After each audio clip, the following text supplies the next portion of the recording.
Hi, and welcome to the Advocate Video Podcast. I'm Emily Toman, editor of our Preston Hollow and Far North Dallas Advocate magazines. I'm here with our publisher, Rick Wamre, and we're continuing our discussion with the mayoral candidates as part of our election coverage as we approach the May 14th date. Today we're talking with Mike Rawlings, former Park Board President and homeless czar. Mr. Rawlings, thanks for being with us. Well, thank you. It's a pleasure. Thanks.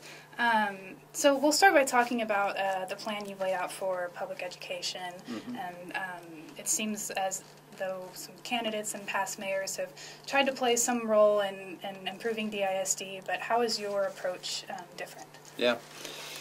Well, I'll tell you, first I think it's important to, what I've realized in the campaign, when I got out there and I started talking to people, you do your little stump speech and then you ask people for questions. The third question was invariably, what are you going to do about the school system? And I would explain to them the way our government works and the school system is not part of it. And they'd go, good. What are you going to do about school system? They didn't want to hear that the mayor couldn't impact this in a significant manner. So I spoke to Tom Luce, Assistant Secretary of Education. I talked to Mike Moses, got folks together and discuss that, and we realized the mayor can make a big difference. And I think my plan really lays out three areas. One is on public policy and finance in Austin. Urban mayors have never really gotten together and worked on that issue. Between Dallas, Fort Worth, and Houston, we're going to make up for 51% of the state. So that doesn't even count Austin, San Antonio, and El Paso. We are an urban state. The mayors of DISD have never gotten together and said, what do we need from DISD? How can we help them? So I think from a public policy and funding standpoint, we can impact it from a political standpoint. The second thing is we need to do better organize around the nonprofits. We've got hundreds of organizations that help DISD, help school children, pre-K, after school, different Big Brothers organizations like reading programs, tutoring. Right now it's 1,000 points of light, and it needs to be organized better. So it's a one-stop shop for DISD because it's tough to deal with all those things. And there are thousands and thousands of volunteers that want to work, and so those need to be better organized. So I think we can create organization on that. And then the third area is really clarifying metrics and then marketing the success around those metrics. Communication to the citizens about what does success look like for the school district. Are we making it? Let's give each other high fives. When we're not, what are we doing to change it? And I think the mayor can provide that leadership as well. So the mayor in L.A. is in the same situation that I will be in. He spends 40% of his time on education. I plan to spend a significant amount of my time on it as well. How important is the money? I mean, you mentioned funding, and of course down at the state, there's going to be less funding no matter how we look at it. You're talking about getting mayors together to raise more. How does that all relate to reality? Well, I think funding's huge. I think it's a big part. And, the number one job the mayor needs to do is grow our economic base in this city, because if we grow that and we grow property values, the school tax revenue increases as well. So I can be the chief growth officer for DISD as well, which fits into my strategies from an economic standpoint. But that's like a 10-year plan, because to work to get AT&T to come here and then they come here. I mean, it takes a while to get that kind of tax money flowing to the schools. I don't think it takes 10 years. I think the winds are starting to shift. The sailors call it a new wind. And I was talking to real estate people. They were already seeing it pick up. Okay. Now we've got to do the right things at City Hall. Okay, to be able to do that, but I see that window a much shorter term.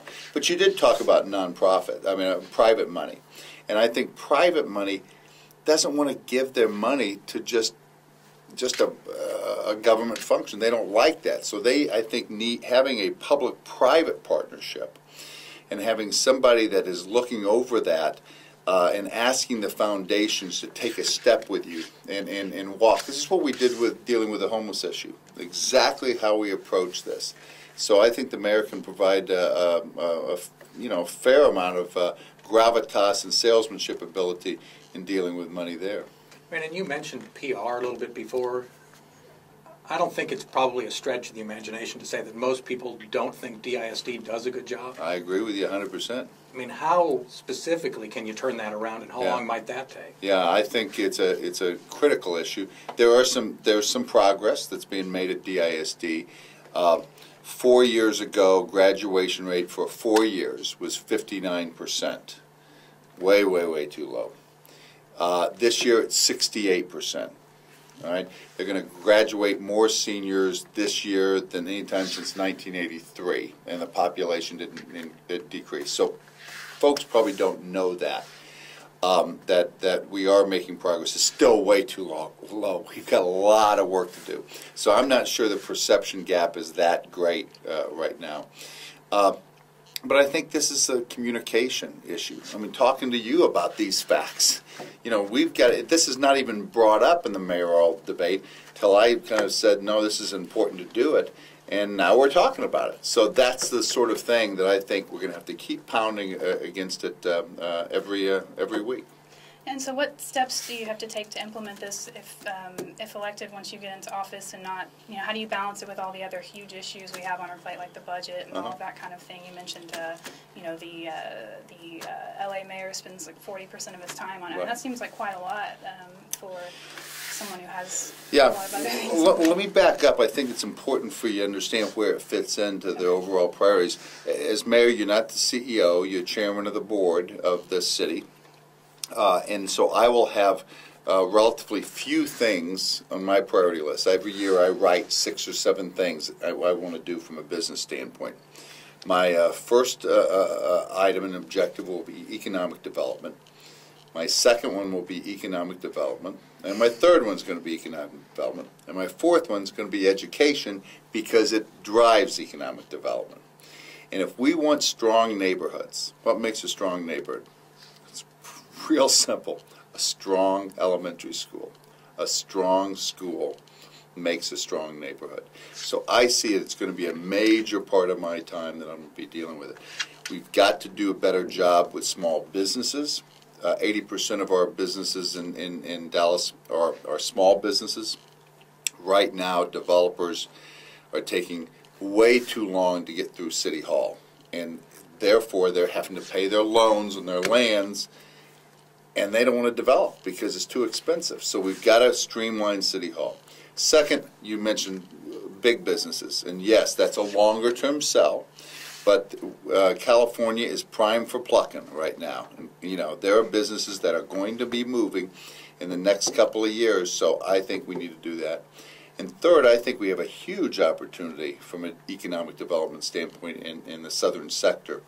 And we can get a lot of traction very quickly there. So when you think about those important objectives, that helps you prioritize how I'm going to be spending my time. We've got a good city council from a neighborhood standpoint at times. I think we make the right decisions, and I don't want to get in the way of our city council people in that. Ann Margolin's a fabulous city council person in my district. And it's like, I want to kind of support Ann. I don't need to get in her business. I can be focused on these other things. I've just got a couple more DISD questions before we go on to the economic development. I know you live in Preston Hollow. You have a couple kids, and they're college age or above now, right? Yep, yes. When you were in Preston Hollow, I guess, where'd your kids go to school? My son went to elementary school at Preston Hollow Elementary, and my daughter went to Pershing. They respectively, they graduated from Jesuit and ESD. So we were kind of a combination of public-private. So they went through the elementary school and then jumped over to private? Yeah. Yes. What was the decision point for you? Because that's what a lot of parents face, is yeah. either at elementary or middle, whatever. It's a decision point. I think we felt that the elementary schools were very good that they went to at that time, and they were good. We felt that the opportunities in the private school was better than the options that they had at that time, and so that was the decision we made.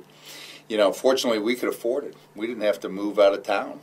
I've talked to so many people. People talk about why don't the police and the firefighters live in Dallas. And I was talking to a young man that was a firefighter. I said, where do you live? And he goes, Rockwall. I said, we pay your salary. You need to be in Dallas. And he says, it's the schools. It's the schools. Give me better schools. I'll live in Dallas. I'd love to live in Dallas. I don't want to commute all that way. And so that's why this is such an important issue that we face. If you're elected, would you ever consider taking over DISD, putting it into the city's hands? Or? You know, I don't think that that's on the table. I think that so often we kind of cut to reorganizing everything. To me, it's everybody doing their job as the best of their capability. Should we talk about student accountability and teacher accountability? We talk about administration accountability. I don't hear us talking about community accountability. Let's let the community be more accountable and around those schools. And I can help there. That's an important job, to make that community accountable, to support our school teachers and support our students and demand what they need. And once we do that, I'll have plenty on my plate.